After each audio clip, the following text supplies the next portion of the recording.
সূরা ফাতিহা আজিমুশান সূরা, সূরা সালাত বলা হয় এটাকে, সূরাতুল হামদ বলা হয়, সূরাতুশ শিফা।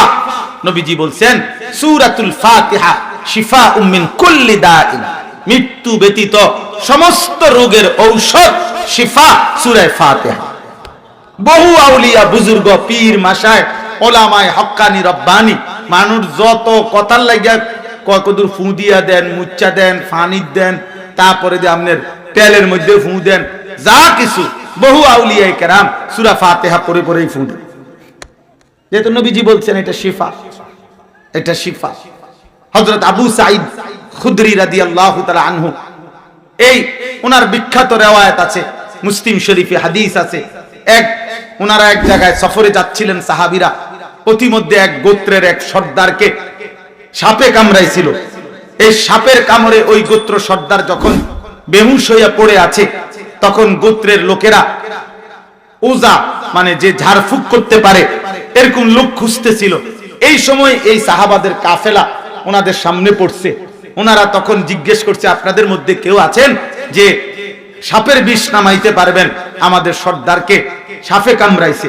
তখন হযরত আবু সাঈদ খুদরি রাদিয়াল্লাহু তাআলা আনহু সেখানে ছিলেন। উনি বললেন, যদি সাপের বিষ নামাই দিতারি তো কি দিবা? দিবেটা কি? বলছে এক পাল ছাগল। এক পাল মানে অনেক, মনে করেন 200-400 ছাগল, এটারে এক পাল কয়, এক পাল ছাগল দেব। কয়েছে চলো। সর্দারের কাছে গেছে। সর্দারের কাছে গিয়ে হযরত আবু সাঈদ খুদরি রাদিয়াল্লাহু তাআলা আনহু এই সূরা ফাতিহা আলহামদুলিল্লাহ সূরা বারবার পড়ে ফু দিছেন, ঝাড়ছেন। এই শুধু এই সূরাটা পড়ে আল্লাহ তাআলা এই সর্দারের বিষ নাইমা গেছে, আল্লাহ পুরা সুস্থ করে দিয়েছে। এই বেহুশ শোয়া লোক সোজা বইয়া লাইছে। ফাবারাহুল্লাহ, আল্লাহ তাকে কি করে দিলেন? সুস্থ করে দিলেন, শিফা করে দিলেন। ওরা অনেকগুলো ছাগল ওনাদেরকে হাদিয়া দিছেন। অন্যান্য সাহাবীরা বলছেন এগুলার দুধ বা এগুলার জবাই করা গোশত আমরা খাবো না, নবীজিরে না জিগায়া। তো চলো, তো নবীজিকে জিজ্ঞেস করছে, আর নবীজি বললেন যে আবু সাঈদ খুদরি রাদিয়াল্লাহু তাআলা আনহুকে যে তুমি, উনি বলছেন আর কি, আমি এমনি এমনি সূরা ফাতিহা পড়ে ফু দিছি। আল্লাহর নবী সাল্লাল্লাহু আলাইহি সাল্লাম বললেন, তুমি কেমনে জানলা? আন্নাহা রুকিয়া, এই সূরাই হচ্ছে একটা বড় কবজ, ঝাড়ফুঁকের শ্রেষ্ঠ একটা উত্তম মাধ্যম সূরা ফাতিহা। এই যে শব্দ এটা নবীজি বলছে, এই জন্য সূরা ফাতিহাকে সূরাতুর রুকিয়া, মানে এটাই একটা তাবিজ, এই কথাও বলা। এবং আল্লাহর নবী বললেন, তোমরা খাও এই ছাগল গোশত, রান্না করো, আমারও দিও, মানে আমারও খাওয়াই। যাই হোক, তাইলে সূরা ফাতিহা অনেক, সূরা ফাতিহাকে ফাতিহাতুল কিতাব, কোরআনের ভূমিকা, কোরআনের সূচনা বলা হয়। এমনিতেও দেখতে তো আমরা দেখি সূরা ফাতিহা কোরআনের শুরুতেই আছে। এই ছাড়াও কোরআনুল কারীম প্রথম নাজিল হইছে পূর্ণাঙ্গ সূরা, সেটা সূরা ফাতিহা। মানে এর আগে কোরআন নাজিল হইছে কিন্তু পুরা সূরা না। সূরা ইকরা বিসমি রাব্বিকাল্লাযী খালাক, এটা নাজিল হইছে, সেটা 5 আয়াত। সূরা মুদ্দাসসির, এটার কয়েকটা কিছু আয়াত নাজিল হইছে। সূরা মুজাম্মিল, এই সূরার কিছু আয়াত নাজিল হয়েছে। কিন্তু একটি পুরা সূরা হিসাবে কোরআনের প্রথম পূর্ণাঙ্গ সূরা যেটা নাজিল হয়েছে সেটা হলো সূরা ফাতিহা। এই কারণে সূরা ফাতিহা ফাতিহাতুল কিতাব, মানে প্রথম কোরআনের সূচনা, কোরআনের সূচনা এটা। এরপরে সূরা ফাতিহাকে বলা হয় উম্মুল কোরআন, পুরা কোরআনের মূল, পুরা কোরআনের মা, পুরা কোরআনের জননী, অর্থাৎ পুরা কোরআনের সমস্ত বক্তব্যের সমষ্টি। তো পুরা কোরআনের বক্তব্যের সমষ্টি মানে কি?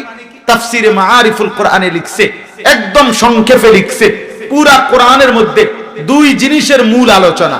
এক হলো ঈমান মানে তাওহীদ, দুই হলো আমলে সালেহ। পুরা কোরআনের মধ্যে আল্লাহ তাআলা এই দুই বিষয়েরই বিস্তারিত ব্যাখ্যা করছেন। এক হলো ঈমানের ব্যাখ্যা দিয়েছেন, আরেক হলো নেক আমলের ব্যাখ্যা দিয়েছেন। পুরা কোরআনের বক্তব্য মূল কয়টা? দুইটা, ঈমান আরেকটা কি? নেক আমল, আমলে সালেহ।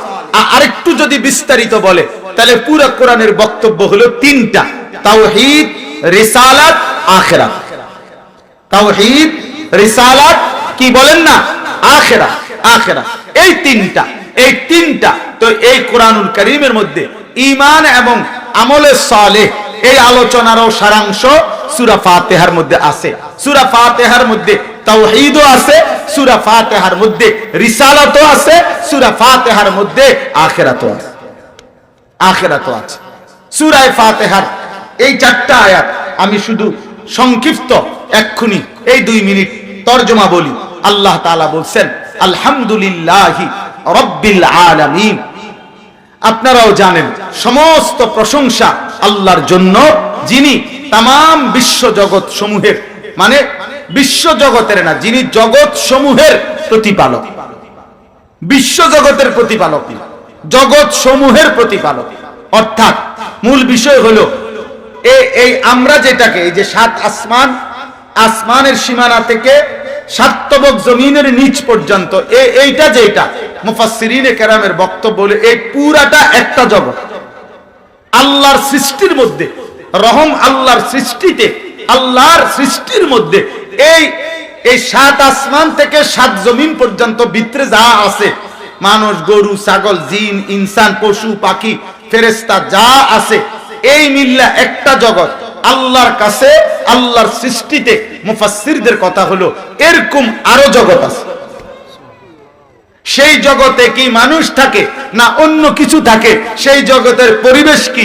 সেই জগতের আবহাওয়া কি? সেই জগৎ টিকে আছে কেমনে? সেই জগতের সীমারেখা কদ্দূর, উচ্চতা কদ্দূর, দৈর্ঘ্য কদ্দূর, প্রস্থ কদ্দূর, এগুলো যদি কারো জানার দরকার হয় একটু সবর করলেই হবে। ইনশাআল্লাহ মরবেন, কয়দিন পরে ইসরাফিল ফু দিবে, হাসরের মাঠ কায়েম হবে, আপনি আমি ইনশাআল্লাহ বেহেশতে যাব, আল্লাহ তাআলার সাথে সরাসরি কথা বলবো। বিষয়টা ওনারে জিগাম।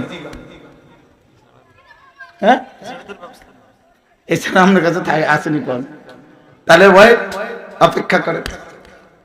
কিন্তু আল্লাহ তাআলা যেহেতু বলছেন রব্বিল আলামিন, আলম এর বহুবচন আলামিন, জগৎ সমূহের প্রতিপালক, তাহলে আরো প্রগত, আরো অগণিত মুফাসসিরিনে কেরাম কেউ বলছেন 40,000 জগৎ রয়েছে। হযরত